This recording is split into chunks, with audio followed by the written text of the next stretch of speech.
ও যে কয়দিন আগে যে ভিডিও দিছিলাম এই ভাই তো দেখা যায় বোঝা যায়। ভাই রমজান ভাই না আপনি? হ্যাঁ ভাই। আরে ভাই ভেন্ডি ক্ষেত কার? ভাই এটাও আমাদের। আরে ভাই আপনার এতদিন পরে দেখা হইলো ভাই, কি অবস্থা ভাই আপনার? হ্যাঁ ভাই ভালো আছি। আরে ভাই একটু আসেন, আপনার সাথে একটু কথা বলি। আলহামদুলিল্লাহ। তো ভালো আছেন ভাই? এই যে ভাই, হ্যাঁ ভাই ভালো এই আছি যে ভাই। আমাদের রমজান ভাই, এই যে ও কয়দিন আগে বেগুন ক্ষেতের একটা ভিডিও তৈরি করছিলাম, সেম ভাই এখানে আবার পাই গেলাম। আচ্ছা ভাই ভেন্ডি ক্ষেতটা আপনি করছেন যে কতদিন হলো? ভাই এটা তো প্রায় 1.5 মাসের মতো হয়ে গেছে। ভেন্ডি কি ধরছে নাকি? ভাই কিছু কিছু ধরছে, ও একবারে কমই। তো যাই হোক, ওই যে দেখা যায় দর্শক ভেন্ডি দেখা যায় গাছে আসছে। তো একবারে ভেন্ডির দাম তো এখন ভালো মোটামুটি।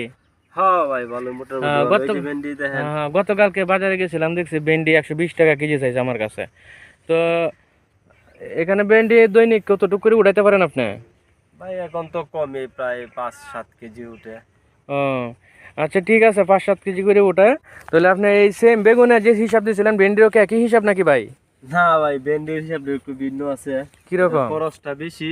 হুম এটার মধ্যে মানে খরচটা বেশি হয়ে যায়, আর এটা কাটনিটা অনেক বেশি। হুম